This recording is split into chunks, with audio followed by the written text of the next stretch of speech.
Welcome to Indiana Sports Beat Radio, presented by Andy Moore Honda of Bloomington and Southern Stone Restaurant. Looks over the middle, second guesses, fires, throws. Does he make the catch in the end zone? Yes! Touchdown! Oladipo to win it. Another one! He got Another it! one!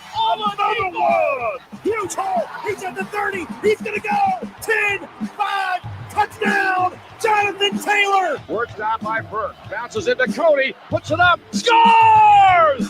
Now, from the Golf Club at Eagle Point Studios, here's your host, Jim Coyle. Hello. Happy Friday. Welcome aboard Indiana Sports Beat Radio, coming to you from the Golf Club at Eagle Point Studios on an absolute beautiful day out there. It's not a cloud in this. Well, there's a few clouds, but mostly clear skies. Beautiful Friday. Welcome aboard. Another great one coming to you. Alec, Lasley will join us. We're going to talk about some basketball, recruiting, amongst other things. Let's see. Zach Osterman from the Indianapolis Star joins us. We'll talk about, of course, a number of things there. As Indiana, while the football team is looking at trying to gain some momentum as they'll take on Rutgers this weekend. Can they get a win? Can they get their first Big Ten win? Who's going to start at quarterback? Lots of questions. Jeffrey the Greek, he's back. Can't wait. Lots of Big Ten football to talk about as the games get more important. I have to pull that schedule up. Welcome in, everybody. We appreciate you. So plenty to get to. You've got it's game day on top of that. Busy week. Holy cow. College basketball gets underway. We had the basketball game on Tuesday. We got another one tonight. You've got a football game tomorrow. It's just nonstop action. So welcome aboard, man. We're getting after it. We were able to talk to some of the players yesterday. We'll hear from them in a few minutes. Last night, the Pacers, they got a little active, a little heated in a game against the Utah Jazz. Miles Turner and Rudy Gobert, they end up getting into an altercation. They were not suspended. They were ejected along with a couple other players. I think it was in the fourth quarter. Then the Pacers 111-100 win for Indiana. But this was on Gobert. He was blocked from behind by Turner. And as he was going down, he pulled Turner down by his shorts, and then one bumped the other, and it's on from there. But that's how that goes. But more importantly, the Pacers get a win. And what looked to be a tough battle. In the NFL, banged up Tua Tagovailoa, relieved Jacoby Brissett, who kind of banged his knee after when that was. But they were taking on Lamar Jackson and the Baltimore Ravens, and they upset the Ravens 22-10. Man, the Ravens have taken a couple of losses this year that a little surprising. But Jackson finished 26-43 for 238 yards and a touchdown and an interception. But the Dolphins limited them to a total of 304 yards. So you had a little action in NFL last night, NBA. We've got college basketball underway. So all that going on. Race Thompson and Trace Jackson Davis, we were able to talk to them yesterday. Welcome in. Renata says the women play Kentucky on Sunday. And I forgot yesterday to mention, they won their opener against Butler. And that was the day before yesterday. Need to pull that up. So try to get that pulled up real quick and read about that. The story at thehoosier.com, of course. Number 7, Indiana, I should say, the women's basketball program, took home its first win of the season against the Butler Bulldogs, 86-63 on Wednesday. Indiana proves its all-time record against Butler to 8-1 with that single loss. So as a team, Indiana went 8 of 8 from the free throw line. See, the free throw line in women's and men's basketball, that's one place where it's all the same. And this shows you how this is about shooting fundamentals and the mentality. I think a lot of times, and this is not meant to be sexist, and I hope it does not come across that way, because it's certainly not intended that way. Women are not as physically strong as men. That's a known fact. Just it's a physical thing. And because of that, I think that they are more fundamentally sound.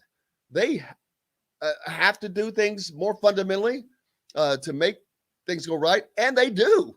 But because of that, they're better damn shooters. They're better shooters.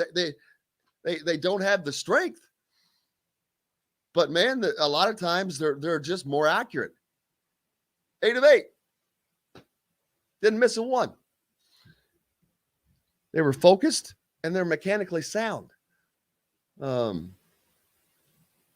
So take what you will from that. But that's just my thoughts on that. Kind of a sidebar there, but congratulations to the women's program. And that's a big game on Sunday, man. So where is that game? I have to see where that game is played. Renata? It's at Assembly Hall. It is at Simon Scott Assembly Hall, so I have to try to get out there to that. Another 7-day work week. Add that to the list of things. But looking forward to that. Let's see. Race Thompson, Trace Jackson, and Tamar Bates. We had the opportunity to talk to them yesterday. Race Thompson talked about working with Trace Jackson Davis and what that's been like. Let's hear what he had to say. Yeah, I mean, last year we started playing a lot together, and I mean, throughout the year it got better and better and better. And then I think we started hanging out more off the floor a lot, just hanging out. And I think that we just bonded a lot, and we know where we want the ball. We know where each other are going to be. And I think that we're really good at playing with each other in the post. The bonding, they're symbiotic, man. He also talked about Tamar Bates, the young freshman sensation, and his thoughts on Tamar. Let's hear what that he had to say. Tamar Bates' confidence, I noticed it the first day he stepped on campus. He's one of the most confident kids I've ever been around. I mean, without a doubt, I mean, you saw it. I mean, he came in the game and there was no hesitation to do anything. I mean, he just was going out there playing basketball. That's what he does. That's what he's good at. And, I mean, that's what he says. He says, we're just playing basketball, man. That's what I love to do. So his confidence is just high, and it's great to have that around. That confidence, man, you love to see that, especially that talk about coming from an older player. But speaking of Tamar Bates, I asked him what did he learn in that his first college game. He kept talking about, man, at the end of the day, it's just ball, and it is. But he acknowledges that the step up to the college level, the D1 level, the Big Ten level, it's a difference. But I asked him what he's been able to see thus far and what he learned. He played 14 minutes, but also what did he learn from the bench, watching the game and just watching the game unfold? Here's what he had to say. I mean, what I learned from being able to watch is that, I mean, obviously on all levels, it's a game of runs, and you got to be able to withstand, the other team's runs, or you can, stop those and, be able to continue playing the way you did, coming out of the gate. But I would just say I learned that, you have to play the full 40 minutes, and, we're going to continue to try and work towards that to where we're playing a full game and at a high level like we expect ourselves to. But, in terms of Coach Woodson, I mean, he was, of course, he had some things to tell me about my game, because, we can always improve. And, he was fine with, what I did out there on the floor. But obviously, we want to be better defensively. I want to be better defensively. And, again, like I said earlier, just making sure I'm taking good shots, because, he doesn't really say anything about anyone shooting the ball, but we have to know the difference between a good shot and a bad shot. And then even going from a good shot to a great shot. So, just making sure that we're, doing our part on the offensive end. Just the fact that he gave an answer that lasted probably, 2 minutes. Most players don't do that. Most players give really short answers. to me, that shows his confidence in himself right there. And talking about the game, it was, you can just tell he's a little more experienced, more mature. He's a year ahead, as I would say. He's ahead of the curve a little bit. So, and coming up, we'll take a break, but Indiana takes on a Northern Illinois team who, wow, a season ago were just 3-16. Things have already changed. They've got a new coach. They've already upset Washington to start the season on the road. So things have already turned around there, and that's the team that Indiana will play tonight. We'll talk about that and more. We'll see what's going on the recruiting trail with Alec Lasley from thehoosier.com. After this break, we'll be back. We'll be right back to the Golf Club at Eagle Point Studios for more Indiana Sports Beat Radio with Jim Coyle, presented by Andy Moore Honda of Bloomington and Southern Stone Restaurant. Whether it's a celebration. Hello, Alec. Hello. How's it going? It's going. How's it going with you? It's going. Other than my flipping neck, man. That's still still dude, going on.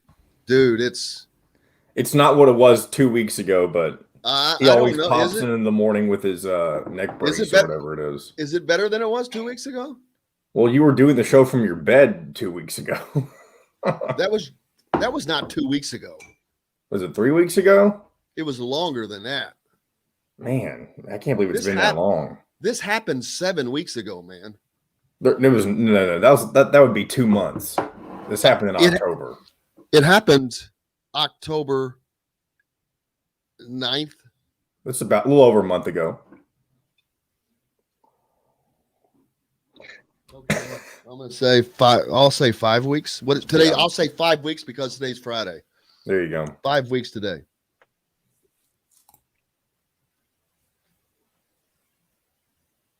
Seems better. Is it? Who's Jeff? Wait a minute. Who's Jeff Buck?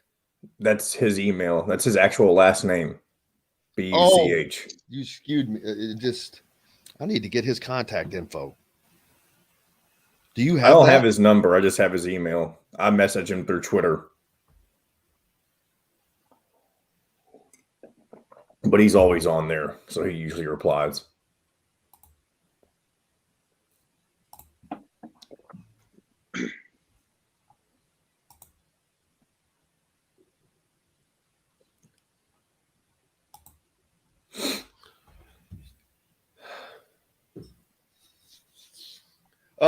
What's going on, brother? I get confused. I get thinking. We got this game. Recruiting, anything in recruiting right now? We just had we just had the NLIs signed. We can talk about that briefly. Recruiting, anything? Biggest thing is Gabe Cups is visiting IU today for their game. Well, that's pretty fucking big. People would like to hear that. Yeah, JQ Roberts is supposed to be there as well. I think there's a couple 2024s that are coming. But obviously, Gabe Cups is the biggest name up to this point out of those visitors. I saw JQ at a football game a couple weeks ago or last week. Yeah. All right, here we go. Sorry. Or you can find it any place you podcast or on this station each weekday.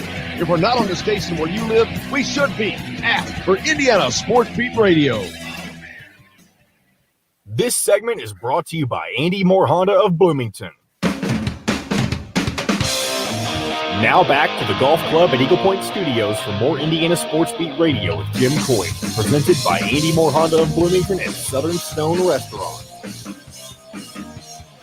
Welcome back, Indiana Sports Beat Radio, brought to you by Andy Moore Honda and Southern Stone Restaurant. If you're looking for a deal, Andy Moore's got them, man. 0% APR financing, $0 down on lots of vehicles, and they're helping breast cancer awareness. And don't forget Southern Stone Restaurant, where all the coaches shows are held. IU football coaches, basketball coaches show Monday, the Mike Woodson show at 7:05. Wednesday, Tom Allen show at 7:05. Never know who's going to show up. Mike Woodson popped in last week. Alec Lasley joins me from thehoosier.com. It was there for Tom Allen's show, and almost on cue, it was funny. Tom Allen, someone had asked a question from the call-in or whatever about does he talk to Woody much? And he was, say we text, blah, blah, blah. And as he's finishing up his answer, here comes this imposing figure just sauntering into, throws up a wave, and there's a couple former players with him behind him. And then on a break, they took a picture with a fan. It was pretty cool. And he sat down during the show. And but that's Woody, man. He's out and about. I've seen him several times personally, and other people have. Again, that's the marked difference, and to me, that's a marked difference for this program. Very open, arms open, welcoming, and so the difference that has to make for these players. My God, it's like being able to breathe after having a 200-pound weight put on your chest for 4 years, it seems like. Yeah, I think the biggest thing you said there is just how open he is to almost any kind of interaction on campus, just because he's exactly what you'd expect out of, a former player who meant that much to a university, now coming back and trying to kind of revitalize this program. And he takes a lot of that weight on his shoulders, but he loves the university. He loves Bloomington as a whole. And so he's going to get out there and try to see as many fans as he can, as many people as he can, and make sure that he's always out and about, kind of making sure that this university kind of rallies around the basketball program once again, which kind of has lost a little bit of its spark, obviously, over the last few years. But yeah, it's great to see him out, being open with everyone, taking pictures with everyone, and just making Indiana basketball a lot more visible around campus. Before we get into tonight's game and talking about that preview with the Northern Illinois team, on the recruiting side, there's some visits coming up that people are very interested in. Gabe Cups, who is a kid that I know he's an Ohio kid, but man, you can't come, and this is, I don't mean to be predictory, but it just doesn't seem like you can make the number of visits that he's made to Indiana. How many times has he been to Ohio State? I mean, do we have any idea? Because he's been to Indiana already like 4 or 5 times unofficially. He's coming on an official visit today. That's a lot of visits for a kid that doesn't live here. When they live in Indianapolis, I get it. Yeah, you pop down for a game just to go see a game and whatnot. But this dude lives over in Illinois, over in Ohio, man. Yeah. So he's obviously been on his official visit. He's coming back again tonight for Indiana's game. And that's the biggest thing that he obviously wants to really be able to see, is how Mike Woodson plays that style of offense, but more specifically those guards. Obviously, we saw a lot about how the guards were kind of interchangeable and how they played on Tuesday. But yeah, Gabe Cup's been to Indiana now. This will be his 5th visit since June, and 4th visit since the fall really kind of got started here.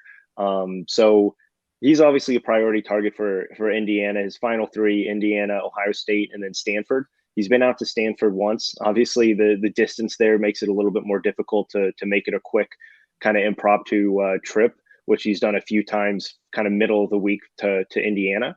He's been up to Ohio State, I think, 3 times. And they do have another visit scheduled for Ohio State as well later in a couple of weeks to get out there and see a game as well. They're going to try to get back out to Stanford. But I think at the end of the day, it's going to come down to Indiana and Ohio State. Those two have pretty much been the top 2 teams, I would say, for the last few months.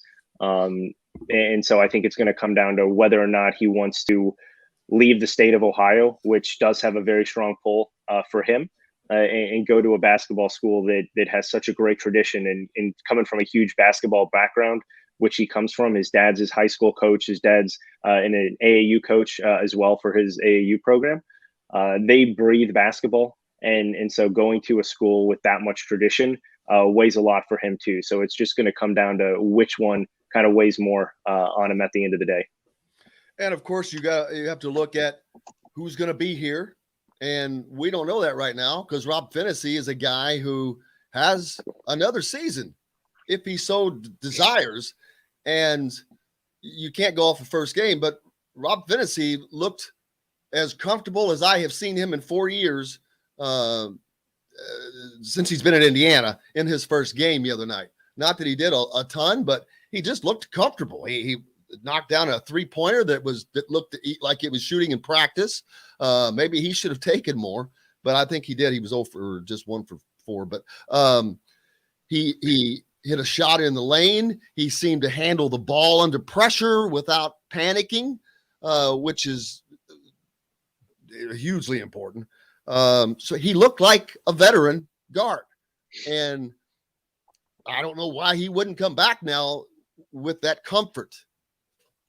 Yeah, again, there's a lot of question marks surrounding kind of what the rosters are going to look like, not only for Indiana, but everyone, and obviously Ohio State too, since we're kind of talking about those two.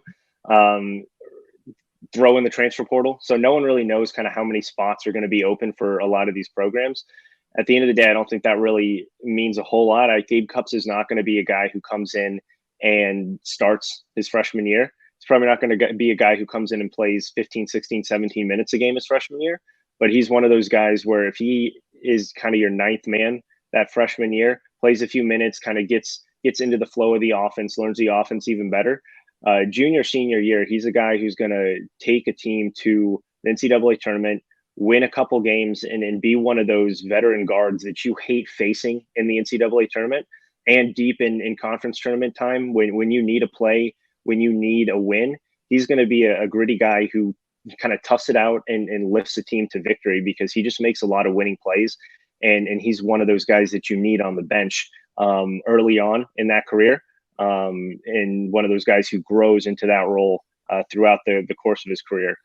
But yeah, touching on Rob Finney, I mean, he took the second most shots from Indiana's roster on Tuesday. He was 3 for 11, but no one shot the ball that well. So I think the bigger thing with him is he had the confidence to shoot the ball, and he looked good even after he missed 2, 3, 4 in a row. He was still shooting, and he still had that confidence to actually let it go. So I think that's the biggest thing is, one, we heard Mike Woodson talk all this offseason about getting Rob Finney to shoot the ball more and almost yelling at him to shoot the ball more. And we saw that he looked good with it. A couple of his first shots that did go down just looked like he had a lot more pep to his step and a lot more elevation as well. Part of that can go back to not really having a lingering ankle injury or groin injury like he's had the past few off seasons here going into the preseason and then eventually the regular season. So he looks healthy. He's a guy that you really, really like to have as a 6th man, 7th man off the bench, and a guy who can go in there and make plays and play on both ends of the floor and be confident that he's going to make some smart plays like he did obviously on Tuesday and hopefully continues to kind of build off that going into tonight and moving forward. Yeah, I should have looked. He was 1 of 5 from behind the arc. So while he looked comfortable on that one, he didn't hit the others. But, of course, he was not alone, as they couldn't throw it in the ocean from a boat, a very, very small boat the other night. Now, one of the guys that kind of surprised me at his game was Miller Kopp. He only played 18 minutes, the least amount as a starter. But it was 0 for 3 from deep, 1 of 5 overall, only scoring the 3 points. The 3 points he did score, a great play there, going out of the first half at the end. With a couple seconds, he catches the ball, gets some space, gets off a shot, draws a foul, knocks the free throw down. That was a veteran play. So we saw little bits of greatness of this and that, but the synchronicity is obviously not there offensively, and that's I think that once that happens, that is when you're going to see a major change because we know that Miller Kopp can shoot. So me looking at his 0 for 3 and 1 for 5, I'm like, all right, I know that dude can shoot. So it is a synchronicity deal. Other than that, you have to hope that there's not a curse all of a sudden over Simon Scott Assembly Hall because that would mean it's now the place where shooters come to die, which it used to be where the shooters come to thrive. But I think the synchronicity will come. Trace Jackson Davis, he's got to get better at the free throw line, man. That's not a good look. It's something he continued from last year, but he's just not an overall. shooting mechanics. I was just talking about this a minute ago. The women's team, they went 8 for 8 at the free throw line against Butler. And, women's basketball, men's basketball is one place where the dimensions are the exact damn same. There's no change. The only difference is putting the ball in the basket, and it just comes down to fundamentals and mental lockness. And I said, I think women are just more fundamentally sound because they're not quite as strong as men. So being fundamentally sound gives them more an advantage, and they are. And I think that the fundamentals are maybe not quite there perfectly. We talked about a shot doctor for a team, and that maybe to work on shooting and all that stuff, but we'll see how the shooting goes. But coming up next, they've got a Northern Illinois team, Alec, that although last year, not much to look at, they've started the season off with a new coach and a big time win as they knock off a Power 5 team in Washington on the road in their first game. I saw Tom make a comment that don't dig too deep into their numbers. One kid got hot. Other than that, there was not much against that Washington, and they barely beat Northern Arizona last night. Hey, but you know what? They're 2-0. And they did beat Washington. So what are we looking at this game tonight? Yeah, I mean, they don't have a lot in the front court. That's the biggest issue for them. They are probably going to roll out 4 guards in their starting lineup, but it's funny. 2 of their top players, Trenton Hankerson, the point guard, and then Anthony Crump, transfer from Middle Tennessee. They're actually both right from around my hometown. They played in the same conference I did in high school, so I got to see a lot of them. Obviously, a couple years younger than I am, but I got to see a lot of them. Did you shut them both down? They weren't in high school when I was, so that just shows you how old I am now. But they super skilled. When I was doing some work back after college up in Michigan, scouting wise, I was able to see them in practice sometimes. They're both super skilled, both really, really fundamentally sound players. Anthony Crump is one of those guys, a 6'8" kind of point forward. I think Indiana's going to struggle a little bit with kind of containing what he can do versatility wise. He's not going to be someone who blows you away with crazy speed. But his length on both ends of the floor is something that I think Indiana will struggle with, at least earlier in the game. You just don't see a lot of kind of 6'8" distributors. Trenton Hankerson is going to be a lot more of kind of that scoring threat than Crump is. Crump's not a great shooter. But yeah, Hankerson is a guy who can get you a bucket. He has really elevated his game over the last season and a half for Northern Illinois. Likes the big time moments. Physical guard as well. A bit lankier than you'd like, maybe going into kind of a Big Ten game where you have a Xavier Johnson or a Rob Finney, very physical type style of point guards in that backcourt. But those 2 guys really run Northern Illinois. They're both very, very talented at kind of what they do. Not a great shooting team all around, even though they did hit, I think it was 12 threes against Washington. They shot about 50% from 3. But one game, going back to last year, they weren't tremendous shooters. And the biggest thing for Indiana, just stick to their game, right? Get it down low to Trace Jackson Davis. They will probably see a lot more double teams than what they saw on Tuesday, just because Eastern Michigan did have at least a little bit more size and kind of physical play than going with kind of four guards that Northern Illinois will. So it's going to come down to Indiana really making these shots and having open looks, which I think they'll be able to convert on.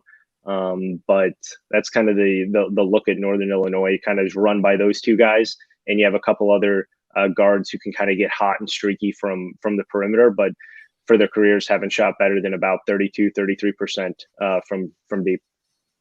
Yeah, Hankerson, he had 28 and 7 and 3 steals the other night in that win. Crump, 11 and 11 and 6 assists. Those are nice numbers. A lot of their players apparently are from, transferred in. Keyshawn Williams, Caleb Thornton, Adong McCoy. What are those guys? You've got transfers. We just talked about Indiana and that synchronicity and meshing that kind of working out well for them. They've got a 6'7" Chindu Kingsley Okanu He had 4 blocks in the season opener. So they've got a lot of guys that can do a lot of things.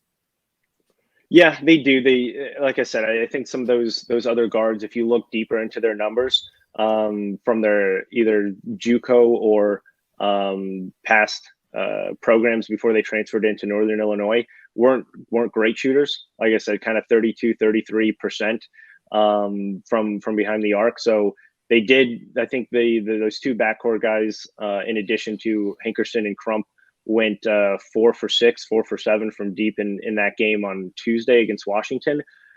Wouldn't be surprised to see one of them continue that, but I don't think both of them are going to shoot that same percentage. You never seem to kind of click back-to-back nights when it comes to streaky shooters.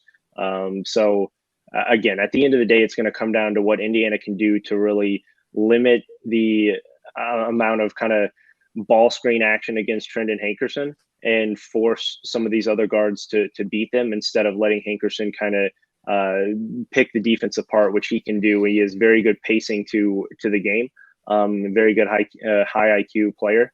So he knows how to score. He knows how to get into the lane, and he knows how to pick his spots. So as long as this game doesn't come down to the wire, I think Indiana is going to be fine. But I think Trendon Hankerson is a guy that you do have to watch out for if this game is a lot closer than what it should be. And do they start what they consider a 4-guard offense? Is Anthony Crump considered a hybrid guard forward at 6'8"? Yeah, so he played point guard in high school. That's where you see a lot of his passing ability from. Obviously, at 6'8", they tried to move him when he was at Middle Tennessee. Didn't start really much, but they tried to move him kind of to that wing, playing that 3 position. Again, not a great shooter, so you lose a little bit there. That's why you want him with the ball in his hands a little bit more often than not. But they'll do a lot with him in ball screen action as well, because he just obviously 6'8" can see over the defender more oftentimes than not, and just has a really good ability to kind of find those passing lanes, even if it's a hockey assist where his pass leads to another one. He does a really good job of kind of finding those angles in the defense. But yeah, he's definitely more of a guard than a forward. Well, that begs the question with Indiana starting a 3-guard lineup with Trace Jackson. Well, however you want to look at it, not really a 3-guard lineup. Miller Kopp is on the wing there, whatever you want to call it, a 2-3. But who's going to draw that assignment on Crump or the 4 guy? Because Indiana, you've got Trace and Race, who obviously are considered your genuine bigs. Who's going to draw that assignment, because it sounds like a tough assignment either way? Yeah, I think it's going to be Race. Obviously, really, really fundamentally sound defender. Does pretty well, kind of moving horizontally as well. So I think he's going to be able to kind of get up a little bit and disrupt Anthony Crump and kind of what they're going to try to use him with. But again, if you lay off of him just a little bit, he's not going to kill you from deep. That's the biggest thing. If he was a better 3-point shooter, a more consistent 3-point shooter, that'd be a lot more of an issue for Indiana, just because I don't think you have a lot of confidence, at least as of right now at this stage, with either of Trace Jackson Davis or Race Thompson being able to guard 100% of the time out on the perimeter, but still have a guy who can beat you off the dribble. So that's the good thing for Indiana, is you don't have to worry about both of those things. So I think it's going to be Race Thompson. I think you'll see Jordan Geronimo as well kind of match up really well when he gets in the game with Crump, and that length and athleticism. So I think you look at those 2 guys and potentially Miller Kopp, just given kind of a third look there for going against Anthony Crump. Offensively, obviously, Indiana looking to shoot the ball better from the perimeter. First of all, obviously they've Northern Illinois have seen this, and they're going to be paying attention to that and trying to defend that probably a little as toughly as they can. Indiana is going to have to knock down these open shots, but they also have to get the right people taking these shots. Parker Stewart needs to be taking more shots. You know, he hit those 2 big threes, boom, right out the start of the game, and it was like somebody just pulled the cannon, but that was it. He didn't get but 3 more shots the entire rest of the night. And that cannot happen. Your best 3-point shooter has got to be taking shots. Yeah, I think, again, Race Thompson said it yesterday when he was talking to the media. It was just kind of first night jitters. I think everyone trying to kind of get out there, and everyone was the expectations and the anxiousness was just so high for this initial game that I think a lot of people, forced a lot. You saw Miller Kopp's first shot didn't even graze the rim, and it was just backboard. So there were a couple, Xavier Johnson pulled up for a couple threes that were definitely forced. Rob Finney forced a couple as well. So I think in total, the guards definitely forced some shots that they didn't need to take. We heard Race Thompson again say that he needs more paint touches. I don't think having Race Thompson shoot 4 threes a game is going to be something of success for Indiana this season. Obviously, 1 or 2 a game is definitely something that you need from him, but 4 is not going to be the recipe. So just having a little bit more flow, and Race Thompson again said just having pace to the offense. Sometimes when they got in the half court, they just weren't moving up to the speed that they should. And that obviously plays into, allowing the defense to recover a little bit, or just not being as sharp as they really should. But nothing to kind of be too afraid of. I think they're going to be a streaky shooting team with some of these guys, and you're going to see nights where they go 4 of 24. But I think more often than not, you're going to see right around, those 7, 8, 9 threes a game, and be kind of middle of the pack in the Big Ten shooting the 3, which is obviously a much better percentage than last year. Make sure you go to thehoosier.com, Indiana Rivals, to get complete coverage of tonight's game. And I'm sure that you have the online updates going on throughout the game for people to follow. Yep. Live game thread's always up there. It's on Big Ten Network Plus. So, some people may not be able to get that tonight. So definitely check in with that. You can listen to Don Fisher and follow the live thread with Indiana Rivals in the Hoosier.com, as Alec will keep you informed on that. Thanks a lot, Alec, man. We appreciate you. Appreciate it, guys. Have a good one. You bet. Alec Lasley from the Hoosier.com, Indiana Rivals. Make sure you go to Indiana Rivals. They have a free promo right now, 30 days for free while basketball season's going on. The Hoosier.com. More coming up here on Indiana Sports Beat Radio. We're back with it on this beautiful Friday right after this. We'll be right back to the golf club at Eagle Point Studios for more Indiana Sports Beat Radio with Jim Coyle, presented by Andy Moore Honda of Bloomington and Southern Stone Restaurant. Hey, we all need insurance. You can dump that commercial, FYI. Oh, yeah, we're done with AAA. I'll do that this weekend. I haven't been putting them for the segment sponsors, but I forgot I need to remove their commercial too.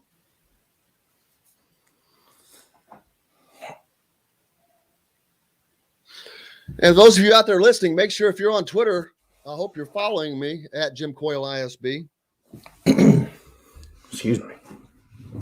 And if you're on Facebook listening, I hope you know to go to follow us on YouTube, our YouTube channel, Indiana Sports Beat Radio. Hit notifications.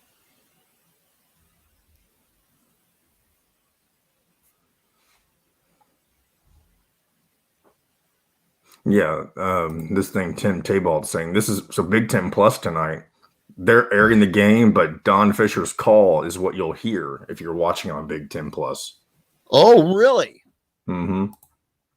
Wow. They're trying to suck you in, baby. I know. Wow. That is the smartest effing thing that they may have ever done. But what they need to do is say, hey, maybe save this for when we come back, because this is probably something good to come back with. I'll keep the comment up so you remember.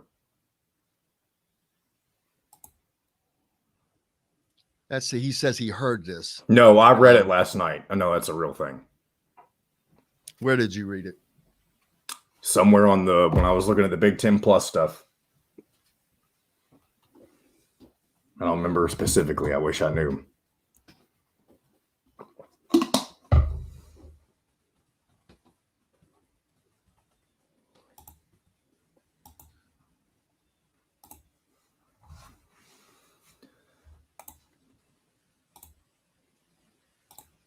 I may step out to use the bathroom during this segment, but I might be able to hold it down.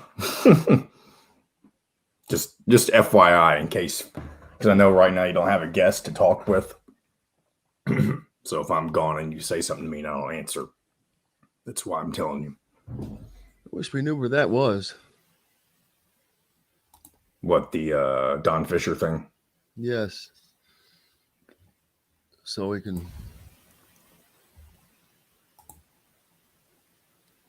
Let me see. Well, we're coming back from break, so. Get more to your door with AndyMooreHonda.com. Come see us at the all-new Andy Moore Honda, now in Bloomington. This segment is brought to you by Aurora Specialty Sleep Clinic. Now back to the Golf Club at Eagle Point Studios for more Indiana Sports Beat Radio with Jim Coyle, presented by Andy Moore Honda of Bloomington and Southern Stone Restaurant. Welcome back. It's Friday. That should make you happy. All right, so the Big Ten Plus, everybody gets PO'd because the Big Ten is always trying to push their little, what is it, a $4.99 a month deal that they try to get you to get. It's just like everybody trying to make you get their extra little streaming. They're all trying to get their dollars, man. But Big Ten Plus, if this is true, which I've been told now by John that he also saw this, that I see someone, it's a credible source. Now, I don't know if I want to say who it is because they're a competitor, but a credible source. But that's just someone reporting it. It's not, I want to know where it originated from. Okay, well, but anyway, I believe it, and so it's the smartest damn thing that the Big Ten Plus has done. But the only thing smarter would be that they do this all the time. So apparently, if you get the game tonight, they're going to sync the game with Don Fisher's call of the game, so you can watch it but listen to him. Now, if they were smart on all of their BTN deals, they would do that. And if they were even smarter, they would give you an option all the time. Because you know there are many times when you watch an event and they do these big events with the big game cast, they'll have many options. You can watch with the call of the home team, the call of the visiting team. They've done those mega casts. They'll bring in some former players for this side that you can listen to, and then it's probably kind of how the Eli and Peyton Manning thing was born, which, hey, by the way, I'm missing. I can't wait for that to come back. But to me, it's a great idea. And I think that it's something that could spread. I love it. I mean, it's not that I don't like listening to the particular broadcasters on a game. There are certain ones that you want to listen to. I got to tell you, Tony Romo is maybe he's already become one of the greatest analysts in television sports history. I was never a fan of his. I was not a Cowboys fan, not a Tony Romo fan, but damn it. I don't think I've ever seen someone step in to that role and just start hitting homers from the get-go. If you remember, when he first got in there, he was calling plays out on the field before they ran them. That's why he had the name Tony Romo, was it Romadamus or whatever they started calling him. But yeah, great idea, because that's what everyone else tries to do at home. Sync up the deal. You get to turn on the radio and you sync up. You gotta, because there's usually a 5-second delay, and you gotta stop the game, get caught up, start it again, and then if commercial comes, if you happen to stop it, you're screwed. You got to do it over again. I've tried that. I wish they would, and I've said this for 3 years now, and I don't know why they can't do this. Provide the media row with the audio call. I would love for us to be able to hear Don Fisher's call. It would be helpful to us, but I'm not going to lie, enjoyable as well. So looking forward to that. So yeah, there you go. Looking forward to, there's that. I'll be at the game, but we'll see. It should be a challenging game for Indiana. I know that they're supposed to be an inferior opponent, but hey, that's not always the case. One thing I didn't talk about with Alec was national letter of intents signed by all of Indiana's players yesterday, or the incoming recruit. We talked about this yesterday, really mentioned it. But CJ Gunn, Jalen Hood-Schifino, and Caleb Banks from Georgia, all signed in fold. Indiana's got the talent coming, and I think that talent's going to continue. It's a matter of time. And I think it's a matter of time for this season, for this team to start getting good. They've got way too much talent. They've got way more talent than they had last year. They've got too many pieces in place that do things better than they had before. I mean, that's why 3 of your starters are new faces. It's just a matter of time. Jennifer says, bring your headphones and listen to Don on your phone. Oh yeah, Tim mentioned Ohio State was supposed to win easily the other night. Hey man, yeah, stuff happens. Oh,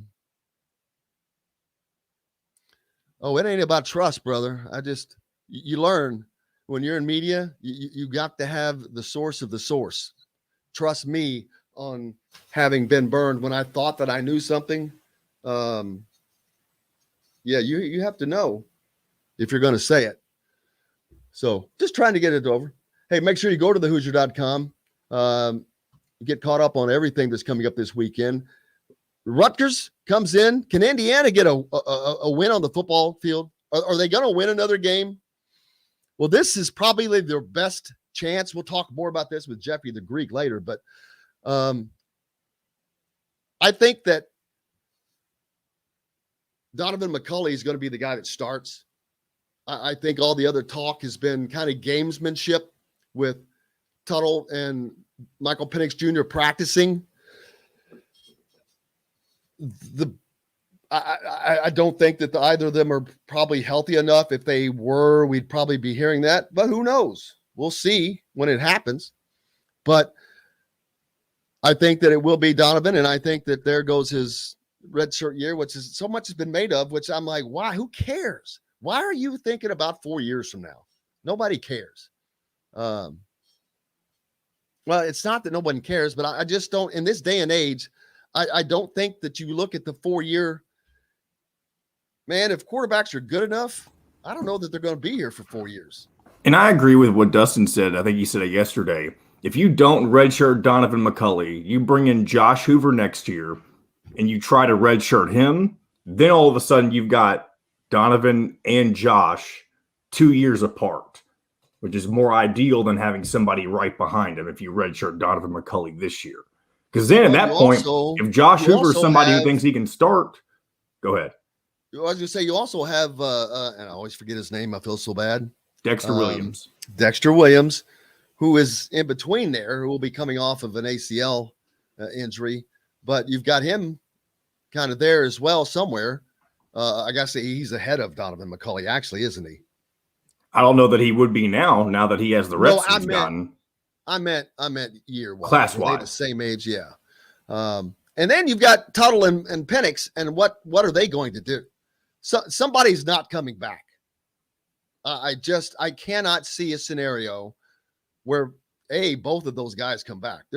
I just don't see it. But then again, where does Michael Penix go? Hey, what's funny is that Northwestern continuing to have quarterback problems. They recently took Peyton Ramsey. What are the odds that they pick up either? Peyton Ramsey was not hurt. Now, neither is Jack Tuttle, really. No, Jack Tuttle's. I'm not. Yeah, but I wouldn't talk about him. I'm talking about Michael Penix mainly. It's not that he would have nowhere to go. There's probably some teams that, hey, yeah, I'll take a chance on you. He's an unbelievable athlete with a cannon of a freak arm. Maybe he finally gets over that stuff and they take a chance, or maybe he just stays at Indiana and tries to play it out. I don't know. But there's other questions. Is Nick Sheridan back? I mean, I'm not trying to promote that. It's a question. It's a legitimate question. It's going to be out there. We've already seen college team programs that have eliminated themselves from bowl contention that have made these changes, and I've questioned making those changes. Now I'm like, that's hurting the teams. But at the same time, those teams are not bowl eligible. They're looking towards next year. The seniors on that team, I feel sorry for them because that's like being said, hey, we've given up on you. But the interesting thing there is you've already seen a couple Nebraska guys, since Scott Frost in particular made all those moves, already jump into the transfer portal again. And I know that can happen regardless of whether it happens in season or off season, but I think it's a much worse look when all this is going on during the season than after the fact. Well, that would have happened regardless. I agree. But that's why I don't understand doing it in season. I don't know that you should not be allowed. I don't think you should be allowed to get into the transfer portal in season. I mean, now I guess you can. That's an interesting thing. I think you can announce your intent, maybe. I don't know. That probably just opened more problems of tampering and everything else. But getting back to Indiana, they've got to take care of business this week. Noah Vedral, a familiar. Speaking of Nebraska, a familiar face. Noah Vedral is quarterbacking Rutgers, who was a quarterback at Nebraska when we were there a couple of years ago, when Indiana upset or beat Nebraska in Lincoln. But he's a tough dude. Viral's left the last 4 games due to the injuries. He's come back every time other than this past Saturday. He didn't speak to the media after that game. His head coach said that on Monday he'll progress if he can go. Expect him to try. So they're having quarterback problems too. And that's a big time for them, because if they've got to go to a backup and they're facing an Indiana defense that gained back some of their mojo last week, if they smell blood in the water against this team, man, they might just go off, because they need a team that they want to beat the ever-loving crap out of, I think. You've been kind of beat up this season. The defense, they fought so hard. They played so well most of the time. They had that dip, but they've tried to come back. And, boy, I think that they could look at this and just tee off on Rutgers, especially if they're having quarterback issues. Just go for the jugular. Yeah, and I think Donovan McCulley, it'll be a lot like whenever he faced Maryland's defense. I don't think Rutgers has the talent on the defensive end, much like Maryland. And so this could be another game where Indiana can maybe put up 30, maybe 40 points. I'm not saying I have that much faith in the offense, but when you're facing a team that's depleted and already not very talented, I mean, we could actually see a good performance on both ends of the ball for the first time this season against a Power 5 opponent. I know it's Rutgers, but like I said yesterday, Indiana is one of 3 teams that have not beaten a Power 5, one of 3 Power 5 teams, I should say, that have not beaten another Power 5 opponent. That includes Vanderbilt and Kansas, which is not good company to be in, obviously, but you want to get that monkey off your back before the season ends, obviously. I guess Rutgers counts as beating a Power 5 opponent. It should be a 0.5. But, speaking of Indiana's defense, one thing they have struggled on over the past few games is third down stops, stopping teams on third down. They keep letting them get those first downs. Rutgers, ironically, is second in the Big Ten on third down stops. Let me say that again. Second in the entire Big Ten. That's better. I don't know who's first, but we're talking Ohio State, Penn State, Michigan, Iowa, all those other teams. Only one of those teams are ahead of Rutgers at this point in the season on third down stops. That's a gigantic number. That shocks me a lot. They probably didn't do much of it last week because Wisconsin put up 52 points on them. And Wisconsin isn't really known for having a very good offense themselves. So we'll see how it goes this weekend. That stat blows me away even more, knowing that they've lost 5 out of their last 6 games. So I don't know if they're stopping so many people so often. How the hell are they losing so much? So Maybe they're just not getting in too many maybe they're turning the ball over. Maybe they're not getting in many third down situations or something. Well, I think that they're getting into third down situations and they're getting that job done, but apparently they're not stopping them on first and second down, and they're scoring on those other downs a lot. Yeah. Probably. Yeah. So, but my prediction for this game is that I think that, as you said, I think Indiana, like I said, I think Indiana's going to smell blood in the water here defensively and just jump on this team. They need it mentally.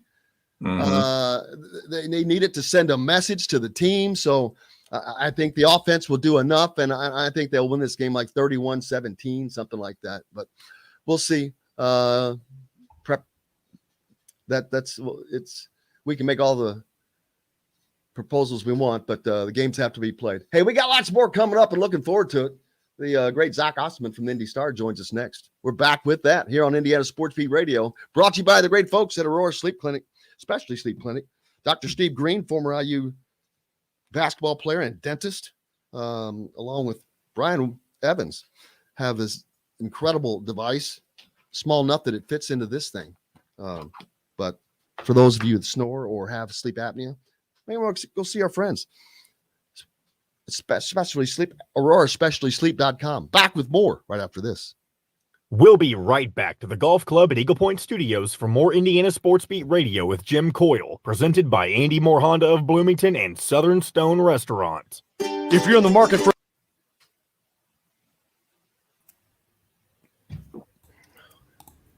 Hey, Zach, you cameraless today? Hold on. Nope, there we go. There it is. How you doing, brother? How are you, sir? Good. How are you? How was your week? That's fine. This is the busiest week I can remember for so long, with both of those games, the football game, all the pressers. It's just been nuts. I mean, it's just this way this time of year. You know, last season we avoided it a little bit because the seasons got moved around, but it's just how it is this time of year.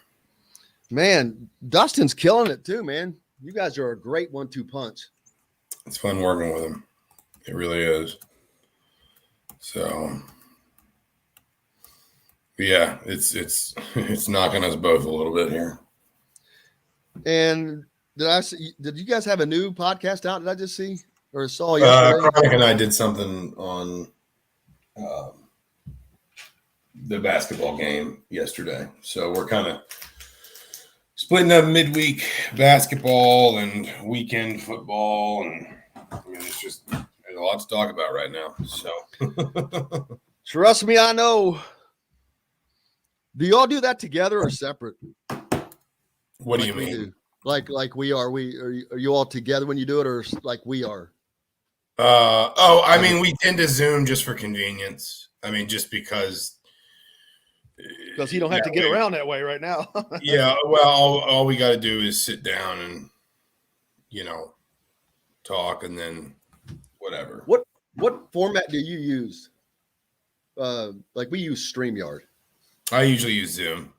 I know StreamYard's probably better. I probably need to use it, to be honest. It's actually it's just easy. Yeah, it has a few more things, easy things that you can do on there is the difference. I have Zoom, but yeah, it's John. You could speak to it better as to why. Yeah, Zoom, I feel like, is more, they used it for school and stuff last year and those kinds of things, meetings and whatnot. I mean, more video only. Yeah, more of just kind of like Skype. You could throw you're up going to use Skype on, for this kind of thing. Logos, banners, quotes, stats. Yeah, there's just a lot of stuff you can add to it easily. All right, here we go. You can reach AAA Insurance at 812-477-9966. That's 812-477-9966. AAA Insurance. Be covered by someone who cares about you. This segment is brought to you by Yogi's Bar and Grill. Now back to the Golf Club at Eagle Point Studios for more Indiana Sports Beat Radio with Jim Coyle, presented by Andy Moore Honda of Bloomington and Southern Stone Restaurant. Welcome back, Indiana Sports Beat Radio, coming to you on this beautiful Friday, brought to you by our great friends at Yogi's and Zach Osterman, the veteran insider, IU insider from the Indy Star. What's it feel like to be called a veteran? Yeah, I know, it's weird. You feel old sometimes. Because as soon as I started to say that, I'm laughing because you are, but I'm also know that I'm like going, it's like, man, what are you, 30, 32 or something? 34. 34. Old enough that the glory days are starting to recede. And trust me, you got nothing on me, brother. Indiana basketball and football underway. Now tonight, basketball back at us as Indiana taking on a Northern Illinois team that created a nice little stir by getting a big win on their opening game against Washington on the road. They have a new coach. They were not very good last year. I think they only won 3 games, but obviously showing that they have a different look this year. I was talking to Alec Lasley from the Hoosier.com earlier, looking at their lineup.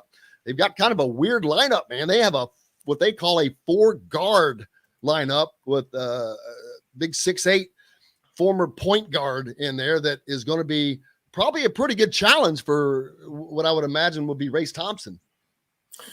Yeah, and another team with the first-year head coach. So, this is kind of 2 games in a row. Obviously, Indiana has this element as well, but this is 2 games in a row where you can't really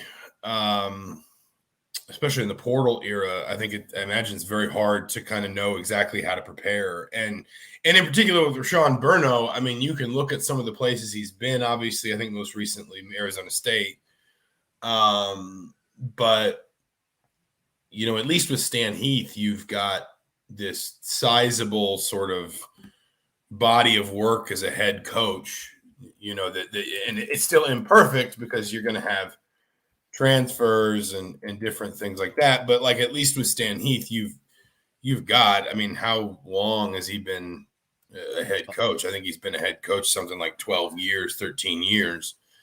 He's becoming Larry Brown of college basketball, man. Yeah, I mean, it just, you can at least kind of study what he was at Arkansas, what he was at South Florida, and yada, yada, yada. You can't do that with Rashawn Burno, and I think, I think it's going to be interesting to see how Indiana comes out from Eastern Michigan. I think this is maybe very much one of those sort of we're going to worry about ourselves and what we need to do kind of games. Not that you're not going to scout the opponent, not that you're not, going to look at what film you can, certainly that Washington game, obviously, but one of those where you just also say, this isn't going to be overly reliant on what we think of them. It's going to be much more about us, our concepts, our principles and where we need to improve. Obviously, Indiana's shooting will be something that everyone monitors because of because of it being an ongoing situation from last season. But man, it really looked to be an anomaly to me because of the new faces. And when you look at someone like Miller Kopp, who was a veteran, he can shoot. He's done this for 3 years in the Big Ten. He's done it in Assembly Hall before, but he didn't have a great shooting night either.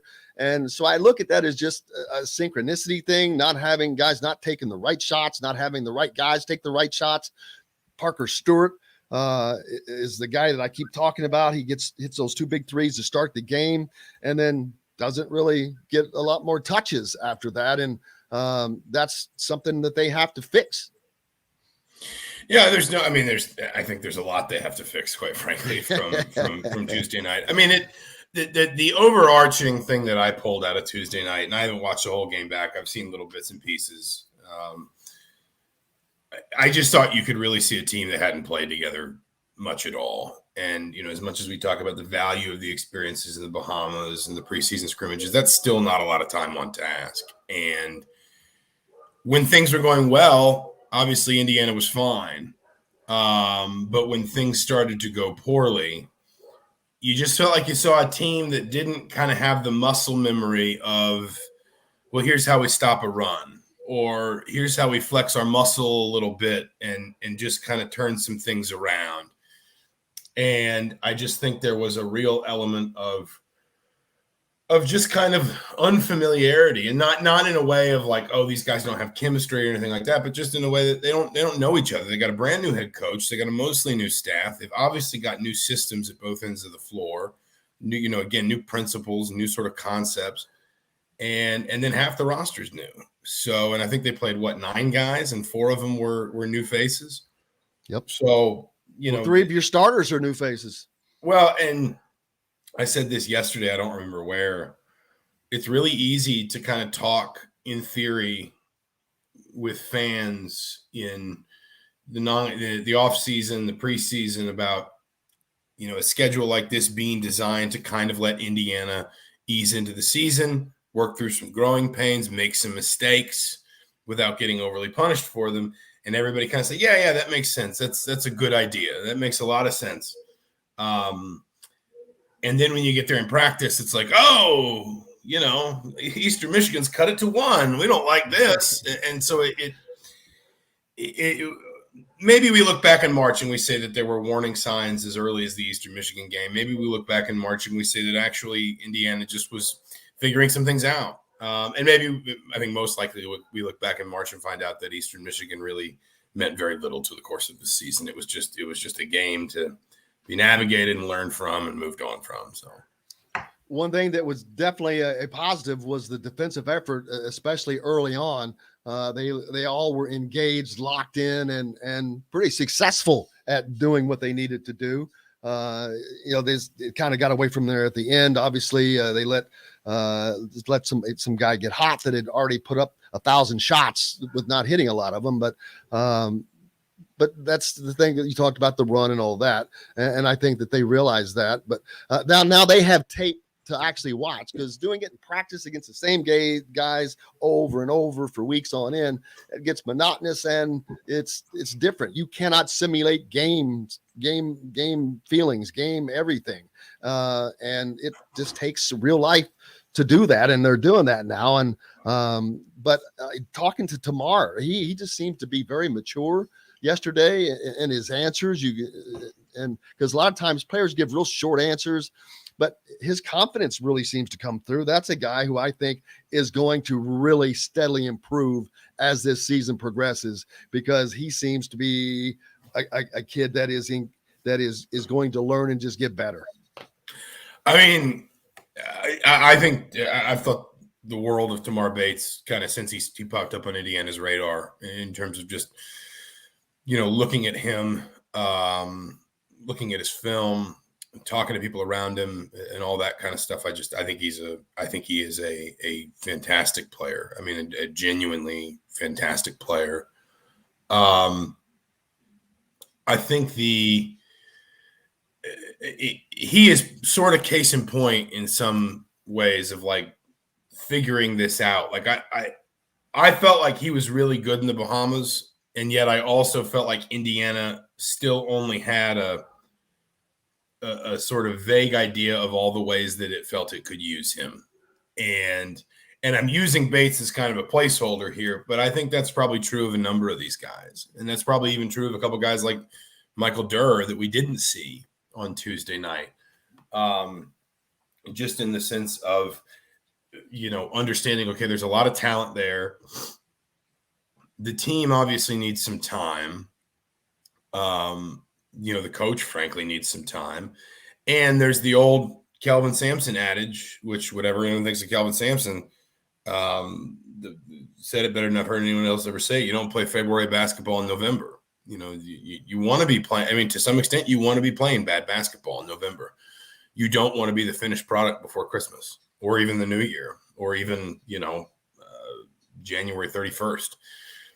And so I think it's another one of those where what will Bates being I think a key example or a good example, what will the through line look like 2 months from now or 3 months from now or on Valentine's Day, where we can go back to some of these early performances. And I wouldn't be surprised if you see Tamar Bates have a big game here in the first 4 or 5 games of the season. Again, I think he's very talented. I wouldn't be surprised if he has a 20-point game somewhere here in the next couple of weeks.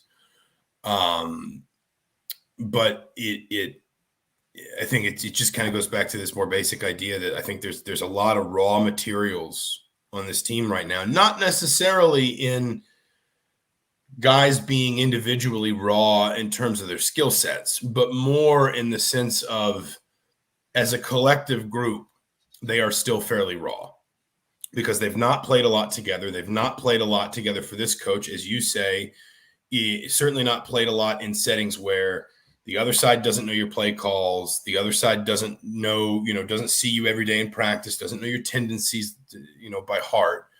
And the ability to play through those, those stretches and those moments and learn from them and get better when you kind of get out of a more controlled environment like practice or even a controlled scrimmage. So I think Bates is a good example of just kind of a lot of the sort of different, almost in some ways, like it's almost like we're all sort of staring into a laboratory and Indiana's coaching staff, has, dozens of experiments kind of all going on at once. And we're just watching them wondering like which ones will work and fit and which ones won't, which ones wind up getting thrown in the trash, which ones turn into something brilliant. And I think that's kind of like Bates is very much one of those for me. Yeah, I love watching him. When you see him on the court and like I said, talking to him, his confidence, I think it was Race that talked about him, said he's been one of the most confident players since he's met him. And that speaks volume because when he talks, you can tell he's confident, not cocky, but confident. And you've got to be that way. Rob Fennessy, even though his numbers aren't great from the other night, 1 of 5 shooting overall. No, that's not him. He was, what was he? Where did he go? 1 of 5 from behind the stripe, 3 of 11 overall.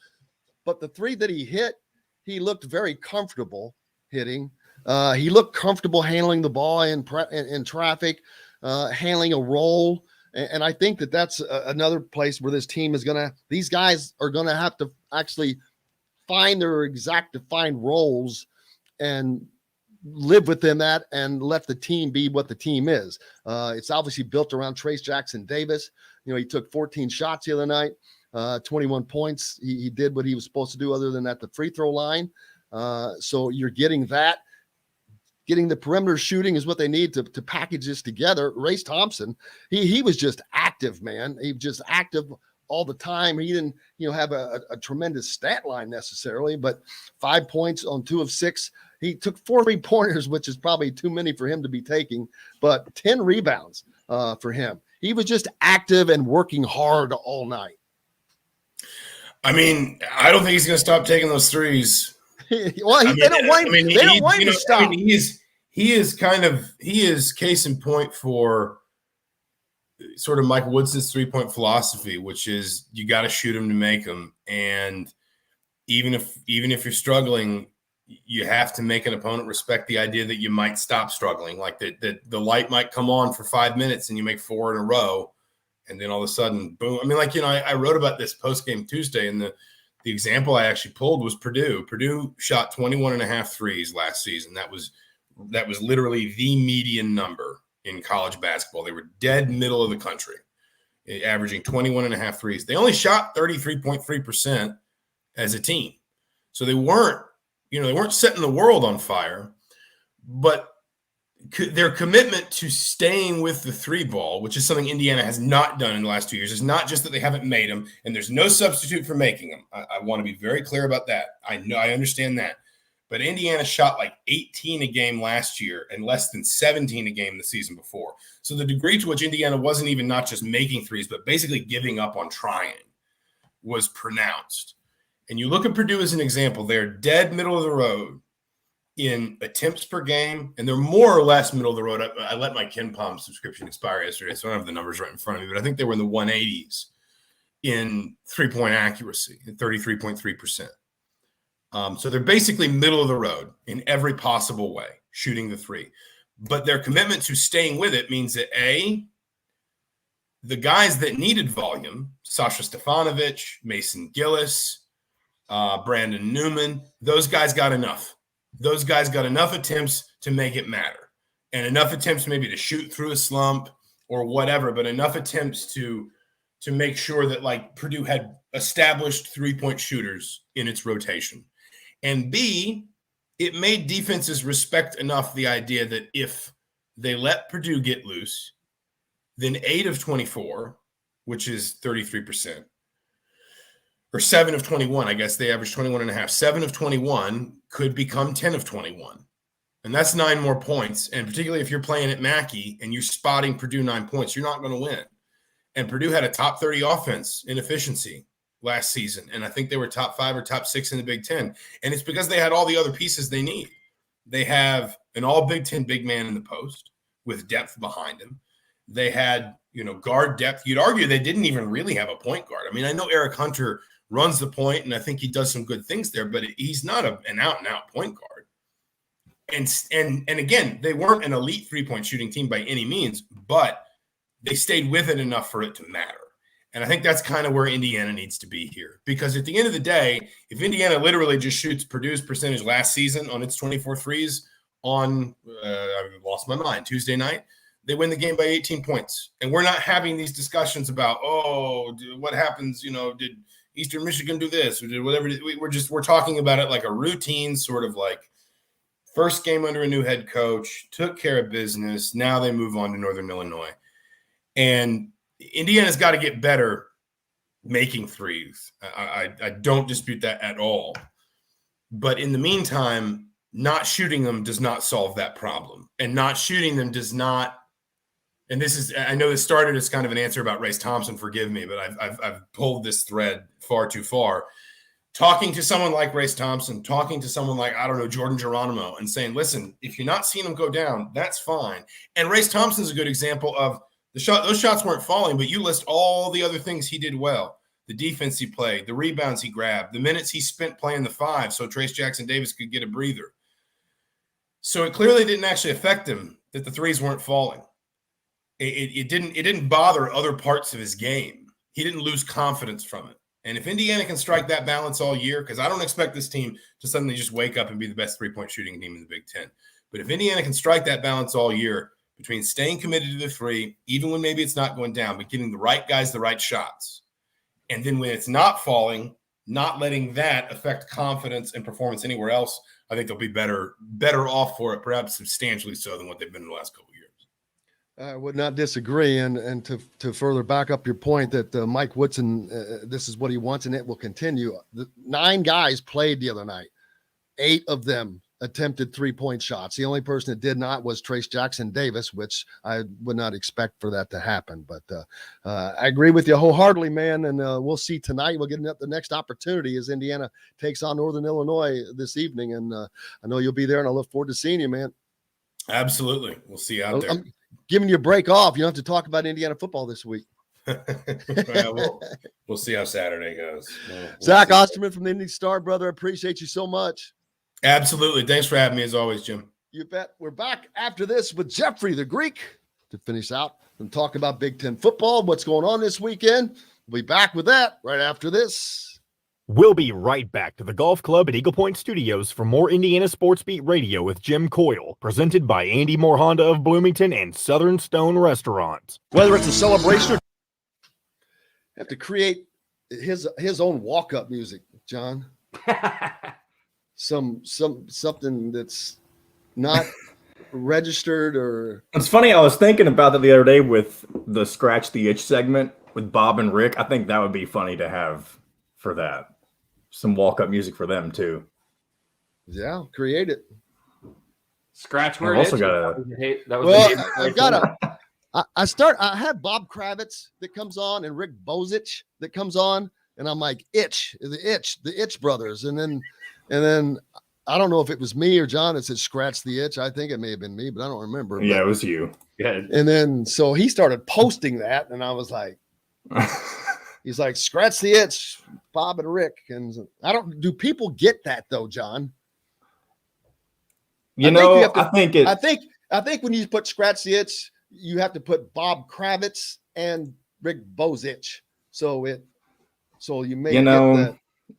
It's still I don't know. No, I'm just guessing, but yeah, it's funny. But those guys are hilarious together, I think. They're two veteran sports writers, writing since the 70s. Rick Mosich is a Hall of Famer. Bob Kravitz probably should be. I feel like I've noticed, I recognize Bob Kravitz. Kravitz is on The Athletic. He's out from The Athletic Okay. now. Okay. He's been all around. Indy Star. He was WTHR. He was in Colorado before it started there, I think, maybe. But yeah, he's been around for a hot minute.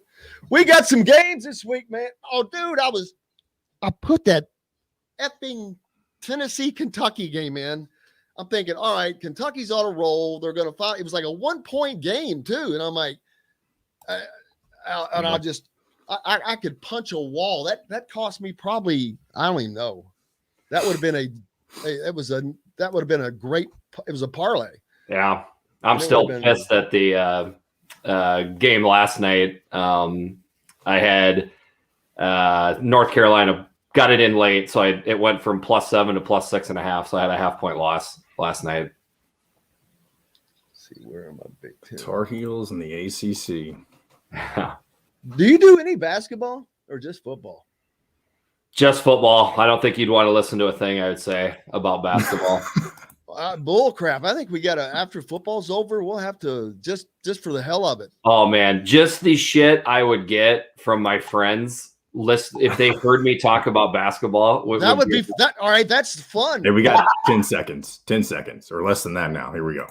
Come see us at the all-new Andy Moore Honda, now in Bloomington.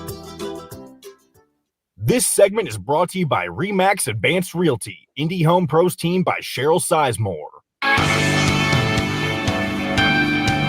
Now back to the Golf Club at Eagle Point Studios for more Indiana Sports Beat Radio with Jim Coyle, presented by Andy Moore Honda of Bloomington and Southern Stone Restaurant. Welcome back. It is Friday. Hey, don't forget, if you're looking for a home in the Indianapolis area, Cheryl Sizemore, a good friend from Remax Realty, can help you get that done with her 2 decades of experience. Could be the difference in you getting the home you want or not. Reach out to her, Cheryl at IndyHomePros.com. Welcome along, Jeffrey the Greek. How are you, brother? I'm doing great. It's Friday, and we got a good weekend of Big Ten football upon us. It's funny. I'm rewatching The Wire right now. A great television program from, when was that from? Early 2000s, right? Was it then? I don't remember. The Wire. When it's so easy. Isn't it crazy that you could do that? Well, except for now that it was still going, it's still recording everything I said. So, but right now, I think it's in the second season. One of the main characters, the Greek. Seriously, he is like the head dude. So the Greek is here today. Man, football winding down this weekend, but some major implication games in the Big Ten. Well, we'll start there just to chat about them. And as I look across them, probably there's two big, I'd say, they're just two, Minnesota and Iowa. I guess you can, I'll count that, Mr. Western boy, even though it's a weak Western game. But we'll have to count it since we got to give the West something. Is that what they play for, Minnesota? I'm talking about Minnesota and Iowa. That's Florida Rosedale, baby. That's the Bronze Pig. That's what it's all about. Greatest trophy rivalry in all the sports, not hands down. How did that get started? I won't go through the whole thing, but basically there was some bad blood between Iowa and Minnesota. That's how most of these rivalries and trophies start is bad blood. Like, back then it was literally people getting, their knees taken out in the games and stuff like that. So to cool things down, the governor of Iowa, governor of Minnesota, I don't remember exactly what the governor of Minnesota's name was, but Governor Floyd something. So they decided to bet on a pig, a prized pig from Rosedale Farms in Fort Dodge, Iowa. So the governors bet the pig. I don't even remember who won that game, to be honest with you. Obviously, the pig, they don't have a long life, so he died. They made a bronze version of the pig, and they've been playing for it ever since. That has got to be, without question, the furthest, deepest development of a rivalry trophy that I've ever heard, because most people, they pick out, all right, Purdue and Indiana, the old Oak and Bucket, they create something that out of whatever, or this, that is maybe the only one that ever actually started with a live animal on top of it. Did they barbecue the pig, or did they just let him, was he a pet? I would hope they barbecue the pig. I would have thought too, man. I'm thinking that's what this is the Midwest, right? That's what that pig was brought on the earth for. But I don't know that. I do know that I've gotten my hands on the bronze version of the pig. It's 98 pounds. It's a behemoth. It is dead weight. I swear it's twice that weight for what it feels like. But I can assure you this: it's been in Iowa City for 6 straight years, and I can assure you that the Iowa coaches and players have had it prominently displayed in the football complex this week. It is a big deal to play for Floyd. What is the spread on that game? I've got this, doesn't even have that on there, so I'm going to switch over. I think we're settled right around 5.5 points. Iowa favored by 5.5.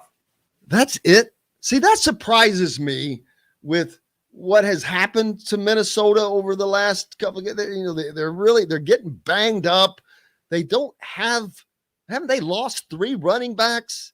Yeah. They lost their number 1 wide receiver. How in the hell are they going? And this is at Iowa City, in Iowa City.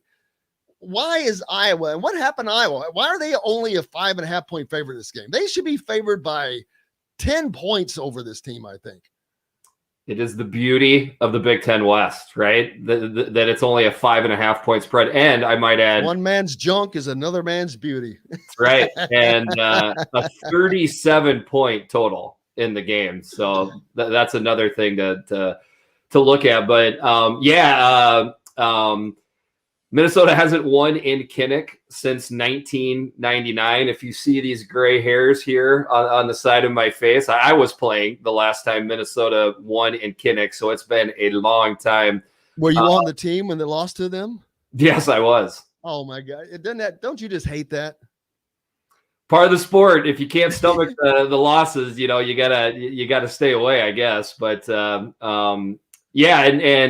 with Minnesota, with their running backs down to their 4th, 5th string running backs, we compared their running back room to being the drummer for Spinal Tap. Everybody that steps up gets destroyed. But they've been resilient for the most part. I mean, they've had some really impressive wins, Minnesota I'm talking about. But last week, I was at the game. Beautiful day up here. It was 50, 60 degrees in the stadium. And Illinois came with a great game plan, and they took it to the Gophers. I mean, they played great defense. They ran the ball well versus Minnesota. Minnesota's got a really good rush defense. They came out with the win. Iowa, on the other side, went into Evanston, beat Northwestern. Didn't look, exceptionally impressive, but there was a change at quarterback for Iowa that has got Iowa fans excited. So, maybe you got to be an Iowa, Minnesota fan or a Big Ten geek, but I think there's quite a bit of intrigue going into this game. Oh, I definitely, no doubt. And Minnesota is already bowl eligible, so they don't have to worry about that. They're at 6-3, so they can kind of play loose. They've got 3 games left. They're already bowl eligible. Just try to play for a better bowl. But they're still trying to play for a Big Ten West title. So they're still alive for Indy. There's a 4-way tie at 4-2 in the Big Ten West between Wisconsin, Purdue, Iowa, and Minnesota. So they're not just playing for a bowl. They're playing to get to Indianapolis. Well, how do you see this game? I can't. Iowa has got to be better than 5 points better than Minnesota at home in this game. I'm sorry. But I know that I've also seen Iowa personally in that first game, and then I've watched them from afar look like they've been jumping into potholes every other week. What the hell's going on? Where are they now? Well, I mean, do they win this game by more than 5? I've got them predicting to win the game by more than 5. I've got 23-13. Iowa gets Riley Moss back. He's kind of been the catalyst on the defense, as Indiana fans can probably remember. He started that game with a pick 6. So he's been out, I believe, 5 weeks. He's been out, and they expect him to be back. If Iowa can get back to, we feel they'll play good defense, but where the points explosion comes off of is the turnovers. If they can get back to that, I feel really good about covering the 5.5.